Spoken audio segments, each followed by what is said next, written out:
প্ৰথম কোৱেশ্চন ভাৰত আক্ৰমণ কৰা প্ৰথম মুছলিম শাসক কোন আছিল ভাৰত আক্ৰমণ কৰা প্ৰথম মুছলিম শাসক কোন আছিল উত্তৰ মহম্মদ বিন কাছিম আছিল ভাৰত আক্ৰমণ কৰা প্ৰথম মুছলিম মনত ৰাখিব কোৱেশ্চন নম্বৰ 2 ভাৰতলৈ অহা প্ৰথম ইউৰোপীয় বেপাৰী কোন আছিল ভাৰতলৈ অহা প্ৰথম ইউৰোপীয় বেপাৰী কোন আছিল উত্তৰ পৰ্তুগীজসকল আছিল ভাৰতলৈ অহা প্ৰথম ইউৰোপীয় বেপাৰী আছিল পৰ্তুগীজসকল কোৱেশ্চন নম্বৰ 3 ইষ্ট ইণ্ডিয়া কোম্পানীয়ে কেতিয়া প্ৰতিষ্ঠা কৰা হৈছিল ইষ্ট ইণ্ডিয়া কোম্পানী কেতিয়া প্ৰতিষ্ঠা কৰা হৈছিল ইষ্ট ইণ্ডিয়া কোম্পানী 1600 চনত প্ৰতিষ্ঠা কৰা হৈছিল মনত ৰাখিব ইষ্ট ইণ্ডিয়া কোম্পানী 1600 চনত প্ৰতিষ্ঠা কৰা হৈছিল কোৱেশ্চন নম্বৰ 4 বংগত কোনে দ্বৈত শাসন আৰম্ভ কৰিছিল বংগত কোনে দ্বৈত শাসন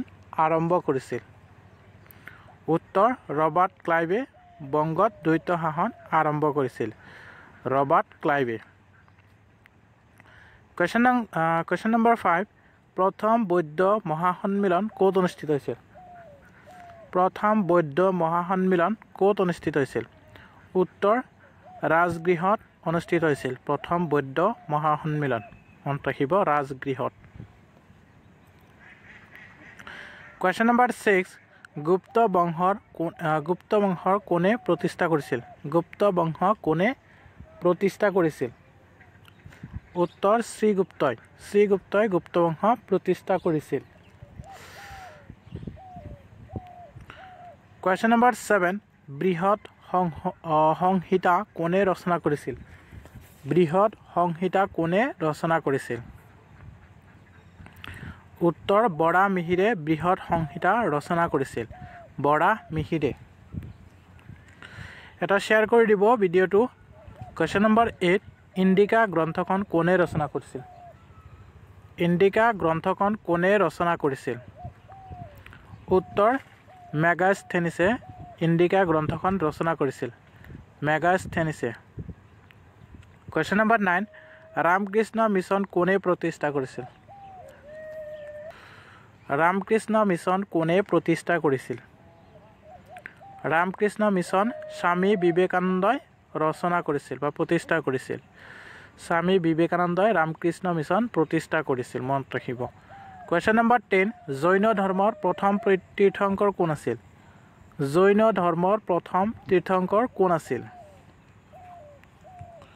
উত্তৰ ঋষভদেৱ মনত ৰাখিব ঋষভদেৱ আছিল জৈন ধৰ্মৰ প্ৰথম তীৰ্থংকৰ আছিল কোৱেশ্চন নম্বৰ 11 হৰপ্পা সভ্যতা কেতিয়া আৱিষ্কাৰ কৰা হৈছিল হৰপ্পা সভ্যতা কেতিয়া আৱিষ্কাৰ কৰা হৈছিল উত্তৰ 1921 চনত হৰপ্পা সভ্যতা আৱিষ্কাৰ কৰা হৈছিল 1921 চনত মনত ৰাখিব পেজটো যদি ফলো কৰা নাই ফলো কৰি ল'ব অনুগ্ৰহ কৰি আৰু ভিডিঅ' এটা শ্বেয়াৰ কৰি দিব কোৱেশ্চন নম্বৰ 12 ইউনেস্কোৰ মুখ্য কাৰ্যালয় ক'ত অৱস্থিত ইউনেস্কোৰ মুখ্য কাৰ্যালয় ক'ত অৱস্থিত উত্তৰ পেৰিছ ফ্ৰান্সত অৱস্থিত পেৰিছ ফ্ৰান্সত পেৰিছৰ ফ্ৰান্সত কোৱেশ্চন নম্বৰ 13 দানৱ বংশৰ প্ৰতিষ্ঠাপক কোন আছিল দানৱ বংশৰ প্ৰতিষ্ঠাপক কোন আছিল উত্তৰ মহিৰংগ দানৱ আছিল দানৱ বংশৰ প্ৰতিষ্ঠাপক কোৱেশ্চন নম্বৰ 14 মীৰাবাই চানু কোনটো খেলৰ লগত জড়িত মীৰাবাই চানু কোনটো খেলৰ লগত জড়িত উত্তৰ ভাৰোত্তোলনৰ লগত জড়িত মীৰাবাই কোৱেশ্চন নম্বৰ 15 মাটিকালিৰ ফালৰ পৰা ভাৰতৰ আটাইতকৈ ডাঙৰ ৰাজ্যখনৰ নাম কি আহিব পাৰে কোৱেশ্চনটো ইম্পৰ্টেণ্ট হয় মনত ৰাখিব মাটিকালিৰ ফালৰ পৰা ভাৰতৰ আটাইতকৈ ডাঙৰ ৰাজ্যখনৰ নাম হ'ল ৰাজস্থান মাটিকালিৰ ফালৰ পৰা ভাৰতৰ আটাইতকৈ ডাঙৰ ৰাজ্যখনৰ নাম হ'ল ৰাজস্থান মনত ৰাখিব কোৱেশ্চন নম্বৰ 16 উজ্জ্বলা আঁচনি কিহৰ লগত জড়িত উজ্জ্বলা আঁচনি কিহৰ লগত জড়িত উত্তৰ গাঁৱৰ মহিলাসকলক LPG গেছ প্ৰদান কৰা হয় উজ্জ্বলা আঁচনিৰ জৰিয়তে মনত ৰাখিব LPG গেছ প্ৰদান কৰা হয় গাঁৱৰ মহিলাসকলক কোৱেশ্চন নম্বৰ 17 পয়ত্ৰী কোনখন বেদত অন্তৰ্ভুক্ত কৰা হয় পয়ত্ৰী কোনখন বেদত অন্তৰ্ভুক্ত কৰা হয় উত্তৰ অৰ্থ বেদত অৰ্থবেদত পয়ত্ৰী অন্তৰ্ভুক্ত কৰা হয়। কুৱেশ্যন নম্বৰ 18 কনকলতা বৰুৱা কিমান তাৰিখে শ্বহীদ হৈছিল? কনকলতা বৰুৱা কিমান তাৰিখে তাৰিখটো মনত ৰাখিব। কনকলতা বৰুৱা কিমান তাৰিখে শ্বহীদ হৈছিল? উত্তৰ 20 ছেপ্টেম্বৰত কনকলতা বৰুৱা শ্বহীদ হৈছিল, মনত ৰাখিব।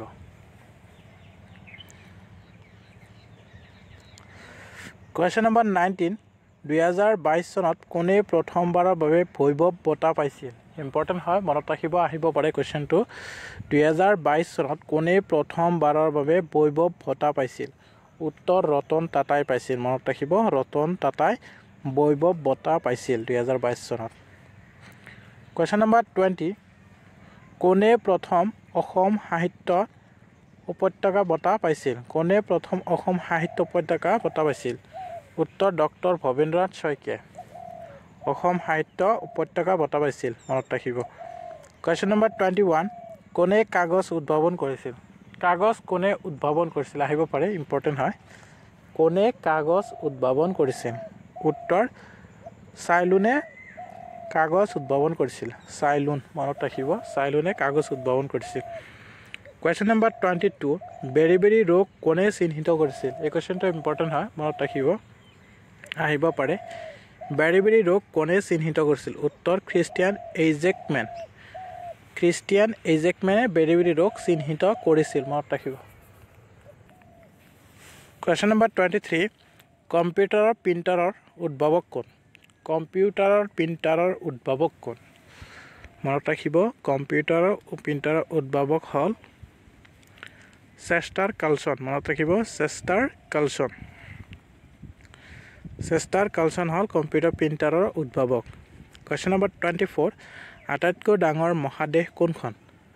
আটাইতকৈ ডাঙৰ মহাদেশ কোনখন?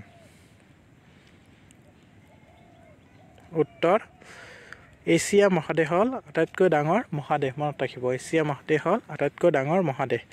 এটা শ্বেয়াৰ কৰি দিব ভিডিঅ'টো, আৰু পেজটো যদি ফ'ল' কৰা নাই ফ'ল' কৰি ল'ব। কুৱেশ্যন নম্বৰ 25 আটাইতকৈ ডাঙৰ মহাসাগৰ কোনখন? আটাইতকৈ ডাঙৰ মহাসাগৰ কোনখন? প্ৰশান্ত মহাসাগৰ হ'ল আটাইতকৈ ডাঙৰ মহাসাগৰ, মনত ৰাখিব। কুৱেশ্যন নম্বৰ 26 আটাইতকৈ সৰু মহাসাগৰ কোনখন? আটাইতকৈ সৰু মহাসাগৰ কোনখন? উত্তৰ সুমেৰু মহাসাগৰ হ'ল আটাইতকৈ সৰু মহাসাগৰ, মনত ৰাখিব, সুমেৰু মহাসাগৰ। কুৱেশ্যন নম্বৰ 27 আটাইতকৈ সৰু মহাসাগৰ কোনখন? এটা কুৱেশ্যন ডাবল হৈছে, চৰি। আটাইতকৈ সৰু মহাসাগৰ হ'ল সুমেৰু মহাসাগৰ।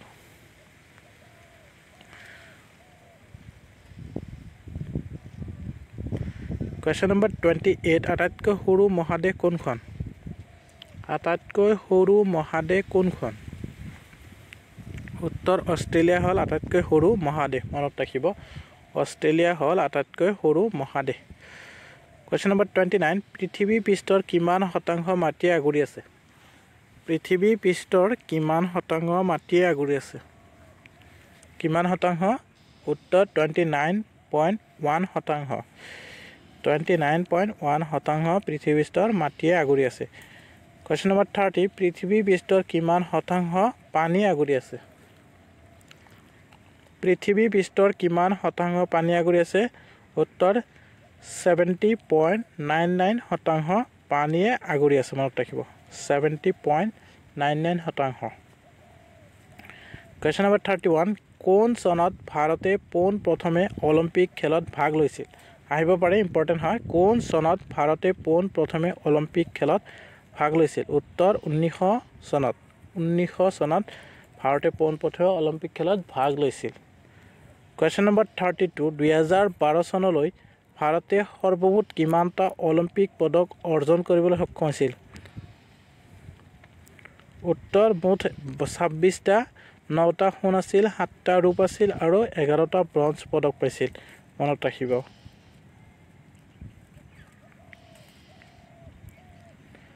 এটা শ্বেয়াৰ কৰি দিব ভিডিঅ'টো, আৰু পেজটো যদি ফ'ল' কৰা নাই ফ'ল' কৰি ল'ব। কুৱেশ্যন নম্বৰ 33 ভাৰতে কেতিয়া পোনপ্ৰথমে অলিম্পিকত স্বৰ্ণ পদক অৰ্জন কৰিছিল? আহিব পাৰে, ইম্পৰ্টেণ্ট হয়। ভাৰতে কেতিয়া? ভাৰতে 1928 চনৰ আমষ্টাৰডাম অলিম্পিকত ভাৰতীয় হকী দলে কি কৰিছিল? স্বৰ্ণ পদক অৰ্জন কৰিছিল, মনত ৰাখিব। Question number 34. কোন চনত FIFS FIFA বিশ্বকাপ FIFA ফুটবল বিশ্বকাপ আৰম্ভ হৈছিল কোন চনত FIFA বিশ্বকাপ ফুটবল খেল আৰম্ভ হৈছিল 1930 চনত মনত ৰাখিব 1930 চনত FIFA ফুটবল বিশ্বকাপ আৰম্ভ হৈছিল Question number 35 1930 চনত FIFA বিশ্বকাপ কোন দেশত অনুষ্ঠিত হৈছিল 1930 চনত FIFA বিশ্বকাপ কোন দেশত অনুষ্ঠিত হৈছিল কোন দেশত হৈছিল উৰুগুৱেত হৈছিল মনত ৰাখিব উৰুগুৱে Question number 36 2014 চনৰ FIFA বিশ্বকাপত কোন দেশৰ দলে বিজয়ী হৈছিল 2014 চনৰ FIFA বিশ্বকাপত কোন দেশৰ দলে বিজয়ী হৈছিল উত্তৰ জাৰ্মানীৰ হৈছিল মনত ৰাখিব জাৰ্মানীৰ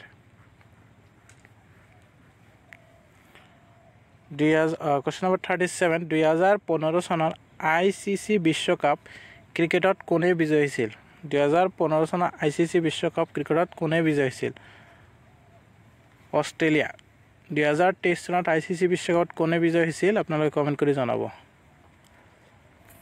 ICC নহয় ওয়াৰ্ল্ড কাপ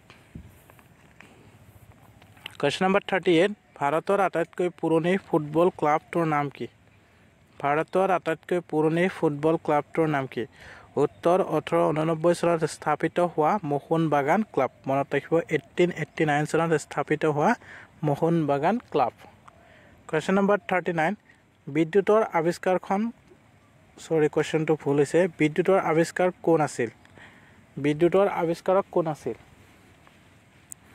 উত্তৰ মাইকেল ফেৰাডে আছিল মাইকেল ফেৰাডে আছিল বিদ্যুতৰ আৱিষ্কাৰক মনত ৰাখিব বিদ্যুতৰ আৱিষ্কাৰক আছিল মাইকেল ফেৰাডে টাইপিংত ভুল হৈছে Question number 40 কোনে ইলেক্ট্ৰন আৱিষ্কাৰ কৰিছিল কোনে ইলেক্ট্ৰন আৱিষ্কাৰ কৰিছিল উত্তৰ জে থম্পছনে ইলেক্ট্ৰিক আৱিষ্কাৰ কৰিছিল ইলেক্ট্ৰন আৱিষ্কাৰ কৰিছিল মনত ৰাখিব ইলেক্ট্ৰন আৱিষ্কাৰ কোনে কৰিছিল জে থম্পছনে